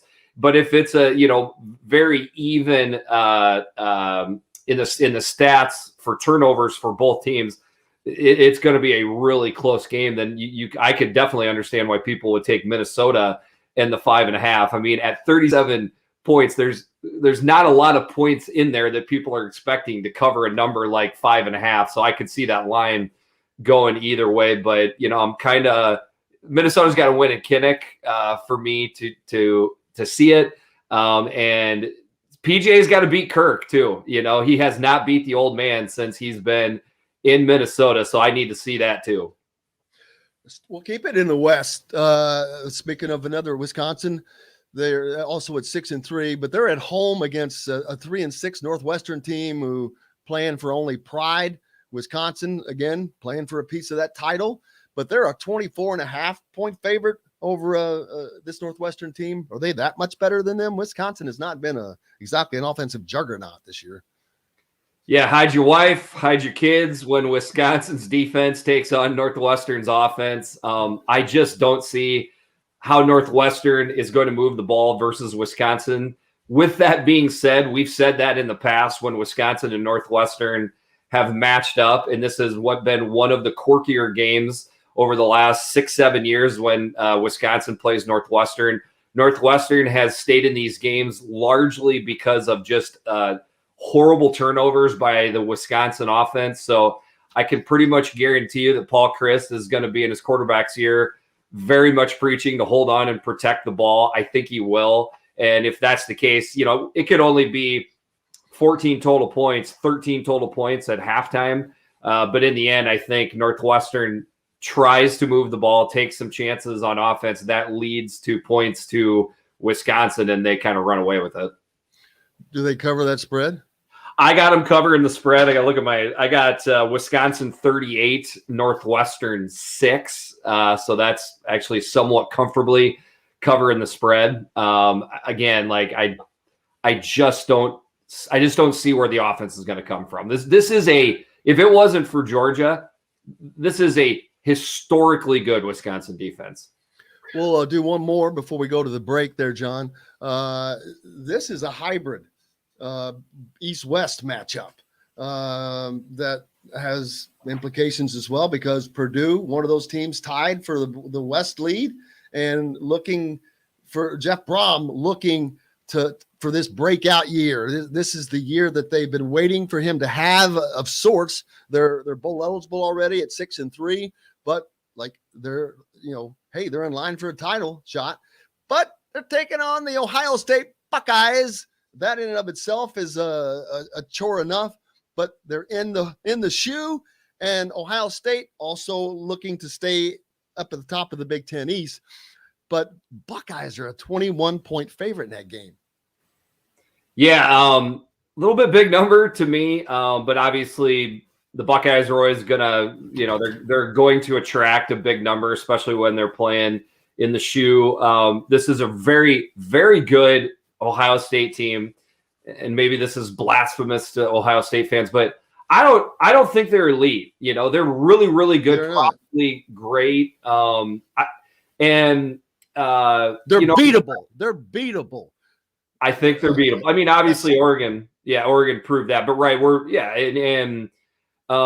so young at quarterback, young at running back. I love their receivers. Obviously, their O-line has dominant portions of games, but I think most Buckeye fans would admit the front seven is not what they would hope it would be for a Buckeye defense. And then in comes Purdue. I think they've got this thing attached to them that, they're giant slayers, right? AKA the spoiler makers. So I get that, but on top of that, they're good. I really honestly believe this is a good. David Bell's an NFL he's an NFL product waiting to go. So yeah. Yeah. I mean, David Bell on offense and George Kalafdis on defense could be two of the highest guys picked in this upcoming draft. They're absolute studs. You could make an argument that their quarterback is the best quarterback in the Big Ten, definitely the hottest quarterback in the Big Ten. This is why this game is intriguing, because these are almost for sure the two best quarterbacks in the league. So, I think Ohio State wins the game, but I think it's going to be more of just a good football game than maybe a lot of people are thinking it's going to be. We got to take a quick break. We got plenty more. Jeffrey the Greek is with us, as he is each Friday. We can't wait. Back with more right after this. We'll be right back to the Golf Club at Eagle Point Studios for more Indiana Sports Beat Radio with Jim Coyle, presented by Andy Moore Honda of Bloomington and Southern Stone Restaurant. Whether it's a celebration. Are we doing another segment? Yes, sir. Yeah, if you can. I've got it set up for you to block you for you every week, man. It was too much fun. Perfect, yeah. Did you actually check out mine and Dustin's thing last week with the elevator music? Because I know you noticed you commented that. I was like, wow, I guess you actually listened to it. Oh yeah, I always do a fancy meal on Friday nights for the fam, and I was chopping up vegetables and listening to podcasts. Wow, cool. Appreciate that.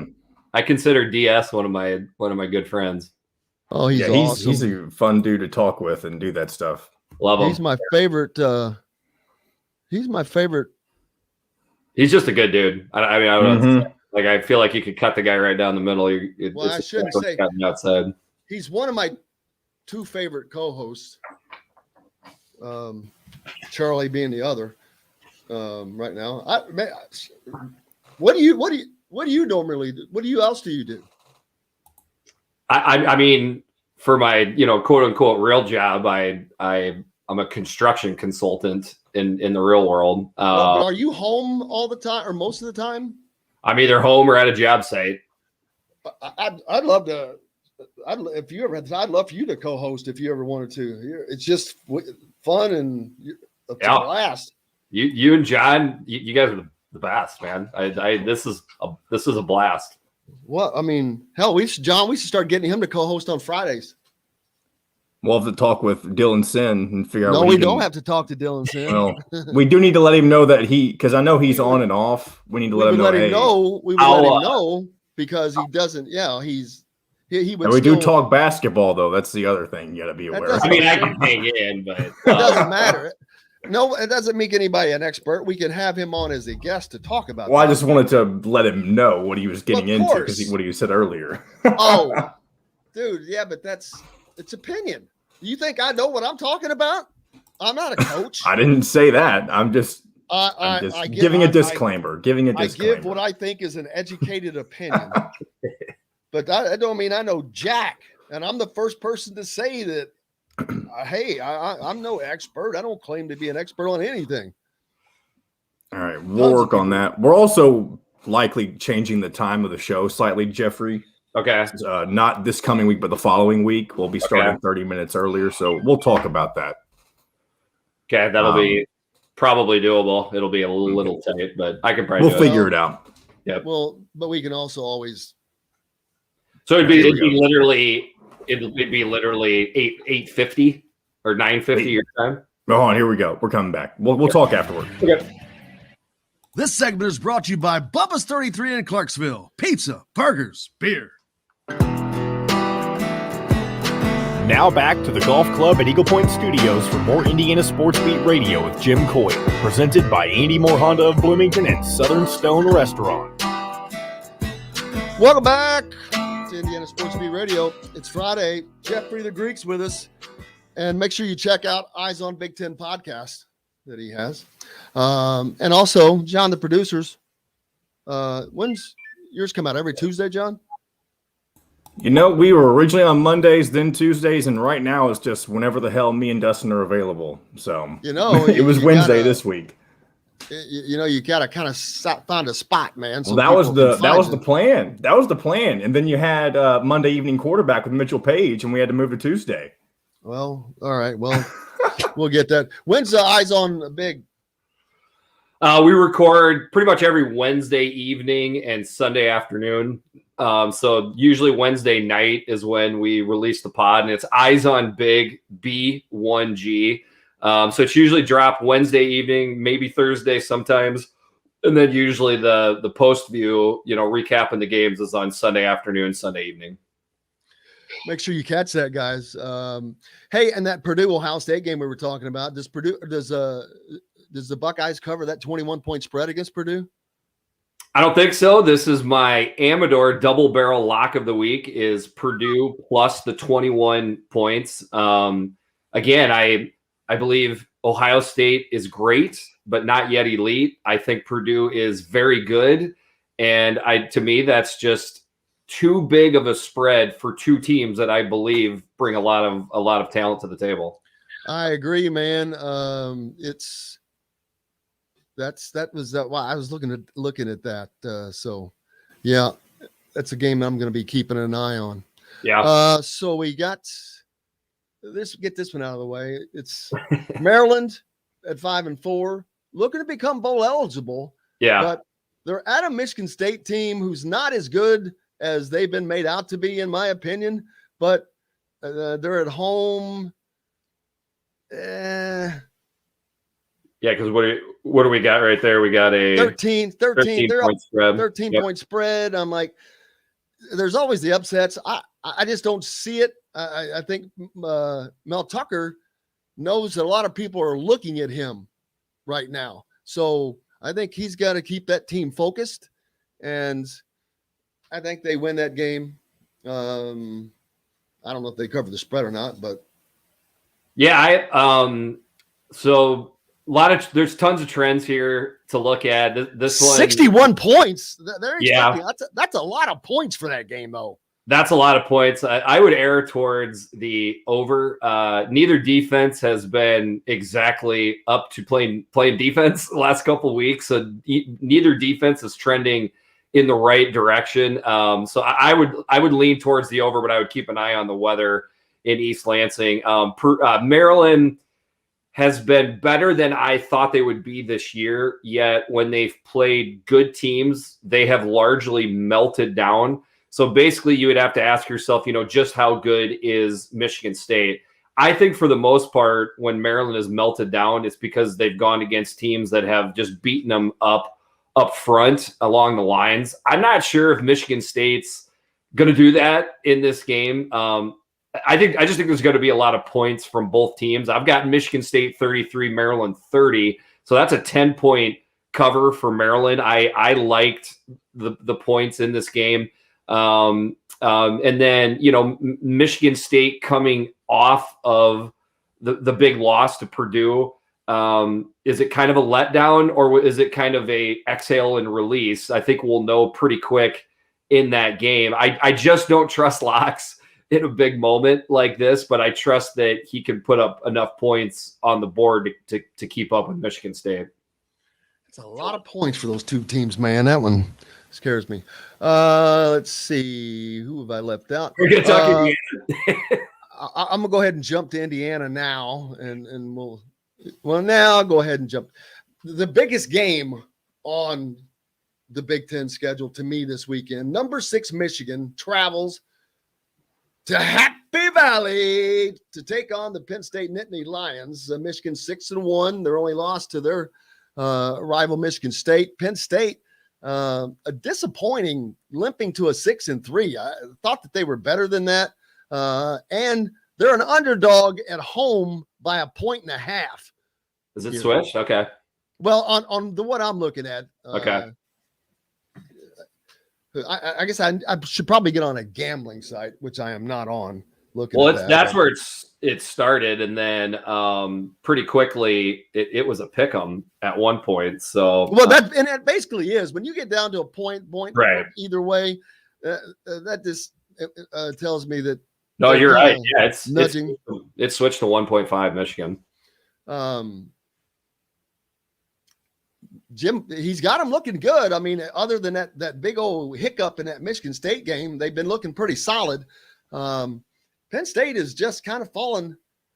I think the Wolverines are good here. Yeah. It is a tough one. I mean, obviously, when it came out of Pick'em, I kind of laughed because that's probably what it deserves to be. It is tough to pinpoint this game. Another reason to call it close.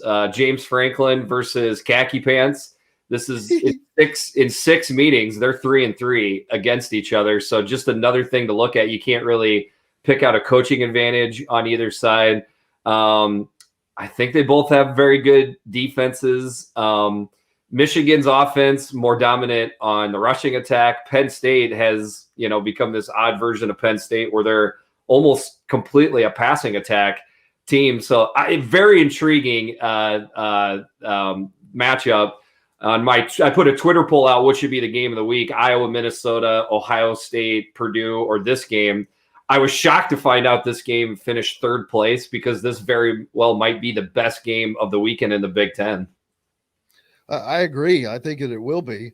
I'm trying to find if that changed any place else. Yep, even on this site, that's a 1.5 game. Over and under is at 48.5. Right on it. Yeah. So which way is that going? I don't like the total either way. I would stay away from that, but I guess if you put a gun to my head, I would probably take the over in that game, but would feel a little bit better about taking Michigan, mostly because it's just crazy. But like Penn State can't run the ball. It's nuts. And I just feel like when you get against a really quality opponent, having half of your offense not available, it's tough, and so to me, that's enough for me to swing to Michigan. And maybe some people would say, well, isn't that Michigan? Michigan can only run the ball. I think their passing attack is a little bit better than what a lot of people are giving it credit for. Cade McNamara certainly started out the year very low attempts, very low success rate, but he has just kind of improved as the season's gone on. Michigan receivers have stepped up as the season has gone on. Blew it, in the second half versus Michigan State. But other than that, this has been a good football team that's gotten better almost every week. I'd take Michigan on the money line, personally. Sure. And that's what I will do. Indiana hosting Rutgers, the biggest game of the Big Ten schedule, baby. A 4-5 Rutgers team comes into a 2-7 Indiana Hoosiers squad. Indiana, a 7-point favorite in that game. I think that they'll win the game by more than that, actually. The over and under is at 42, so won't be probably a lot more than that. But I think Indiana finds enough offense. But I think more importantly, their defense, they had a little lull, and then they've been bouncing back, and I think they smell blood in the water. Yeah. And I think they just go after Rutgers. Micah McFadden, who looked like a freaking beast in that Michigan game. I've talked about it so many times, but that one highlight where he comes up the middle, blows up two different linemen through the middle and gets the sack. It's one of the best defensive plays I've seen all year, man. It was just awesome. And I think that they continue that defensive attack. I think they need it mentally to try to salvage something from this season. You've got a Minnesota team coming in next week. Their two best shots at wins of the year are coming up these next 2 weeks. They haven't beaten a Power 5 team yet, and I think they get that done this week. I think they cover that spread, but more importantly, they win the game. Yeah, real quick, Micah McFadden, fantastic. Good luck trying to get first team All Big Ten linebacker this year. Somebody's going to get sent to the second, even third team, and we'll see where McFadden lands. But I tell you what, I might not get invited back on for a segment because we got a different read on this game than I have a different read in this game than you do. I believe in Greg Schiano. I believe he gets his guys ready to go in these types of games. They're still fighting for a bowl, they've got a little bit more to play for than Indiana.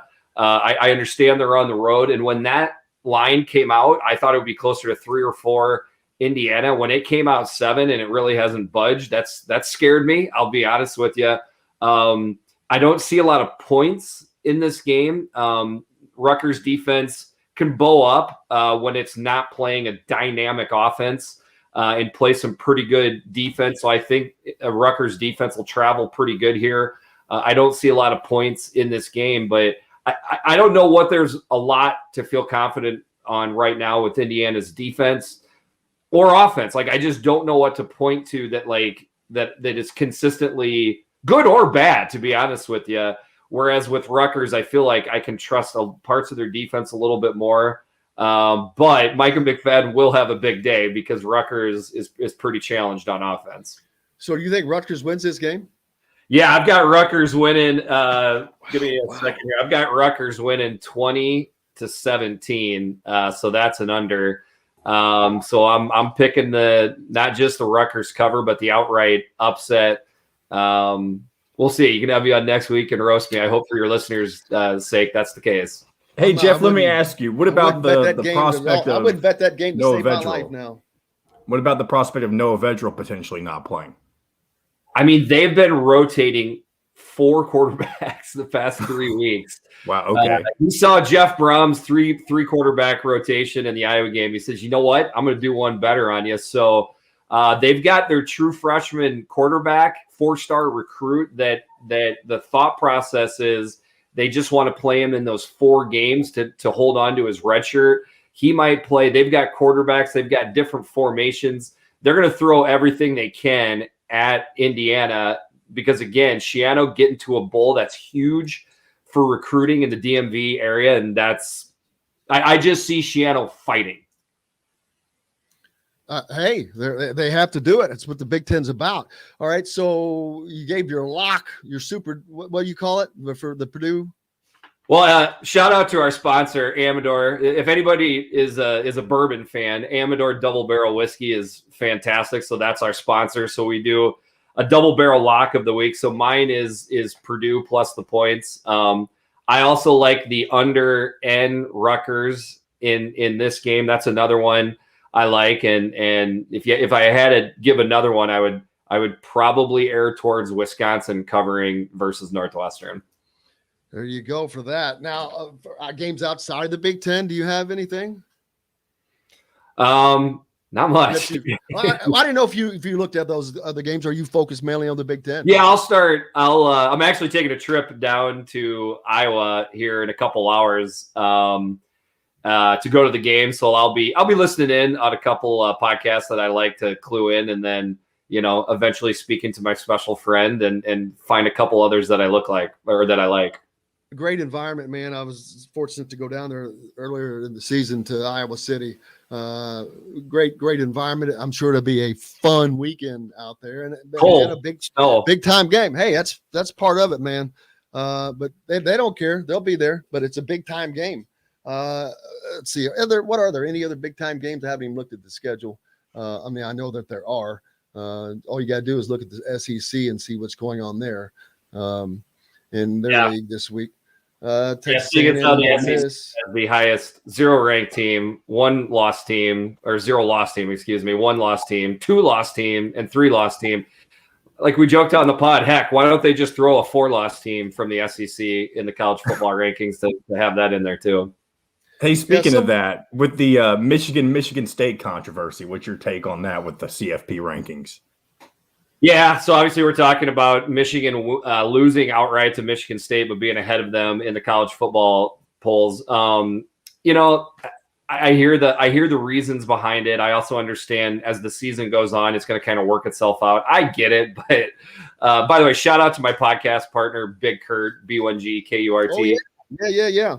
He's awesome too, and he joked on the podcast. He goes, "So yeah, if the winners of these games doesn't matter, let's just speculate it out. Let's start tearing down the stadiums. We don't need to put these games on TV, right? Let's just get away from all of it, right? What are we doing any of this for?" And it, like, the college football playoff committee, I understand they want to try to pick 4 best teams, but at some point optics have got to matter. And when 2 teams that just played 2 weeks ago and 1 team beat the other team, what are you doing here? Just flip them one, put the team that just won a couple weeks ago up there. If that team loses another game along the way, you can knock them down anyways. Like they beat them on the field. Let's at least factor that in big time and play to the fans here a little bit. One thing, we about out of time. I got like a minute, but we've seen Nebraska and other teams fire coaches, a lot of coaches. And I've said like Indiana is a team that won't do that, although I think changes are coming at the end of the season without question. If they were to lose to Rutgers, I still don't know. I still don't think anything would happen in season, but that would be not that the season has already not been devastatingly bad because of what was expected.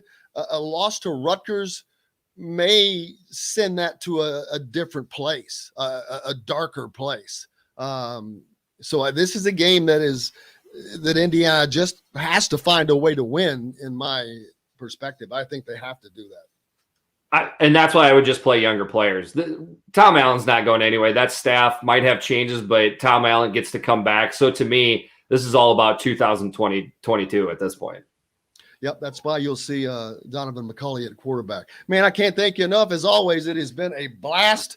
Looking forward to it. And I hope you guys listening have taken in some notes and he gave you some good bits of advice, and it's usually pretty good. But look forward to doing it again, man. Have great fun with Big Kurt on Eyes on Big Ten, and we can't wait to do it again next week. Jim, John, as always, it was a blast. Thanks for having me on.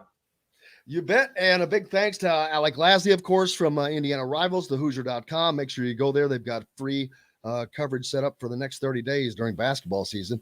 Zach Osterman from the Indy Star, of course, and Jeff Greek again, John the producer. But most importantly, thanks to you guys. Without you all, we've got no reason to be here. But you've got IU basketball tonight and then IU football tomorrow. So it's a busy weekend coming up with tons of sports. Jeffrey, have a great weekend, brother. See you guys. Everybody else, I will see you on the radio.